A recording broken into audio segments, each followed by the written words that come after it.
Let's take a look at energy matters now. Electricity Minister Dr. Kgosientsho Ramokgopa believes Eskom will be able to keep up with increased electricity demand. This as the country battles extremely cold temperature and snow due to a cold front.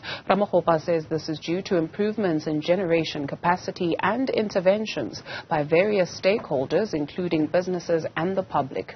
Energy expert Ruse Moleshe is standing by to go through some of what we heard from the Electricity Minister yesterday. Thank you very much for your time this afternoon.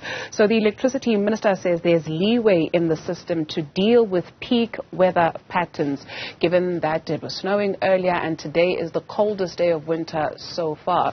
Can we keep this up?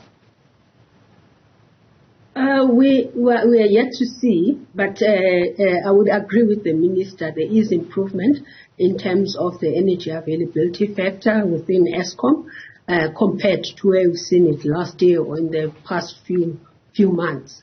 However, it should be noted that demand so far has also been relatively lower than anticipated, which has also contributed. So those two things have contributed to us seeing relatively better stages of load shedding.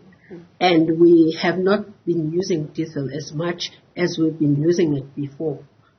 However, now with the contribution in terms of the winter period, we'll still need to see whether that is sustained or not. And the good thing in terms of the improvement on the supply side is that the breakdowns have been relatively far less than they used to be, and the time it takes for them to bring back the units has also been reduced, and planned maintenance has been increased. So that is the good thing.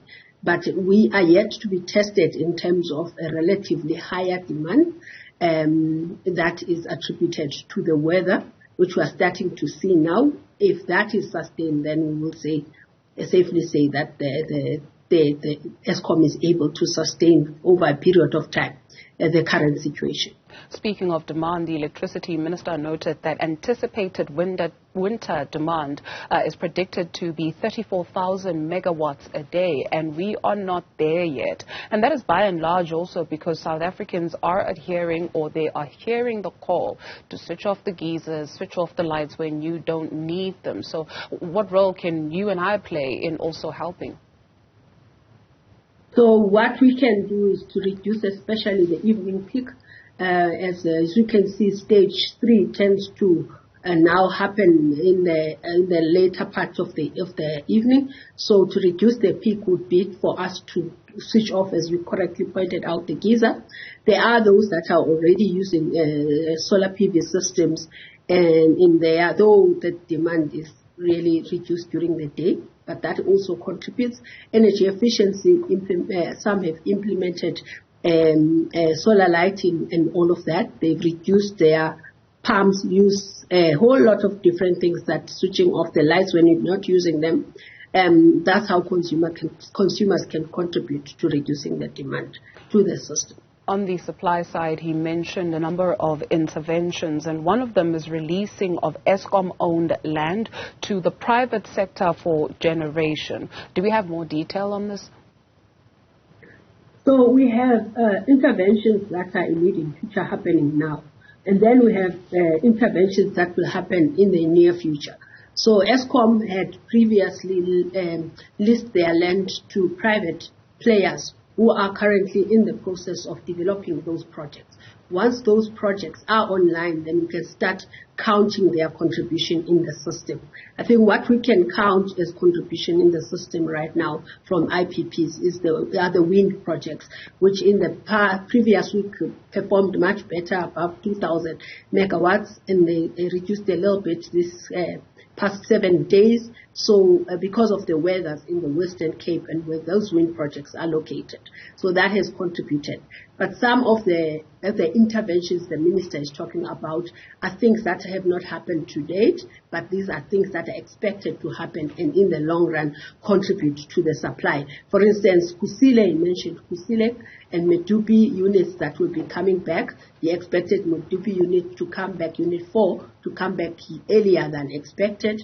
and the 3 units at Kusile. So those we can't count right now as part of the supply interventions, but that is something that we'll be able to hopefully rely on in the future.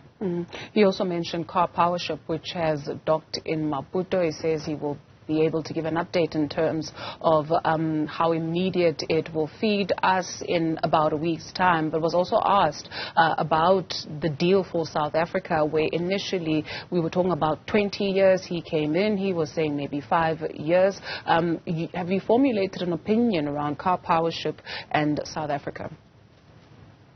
Yeah, so Car Powership in South Africa, I think they are trying to get that online as well.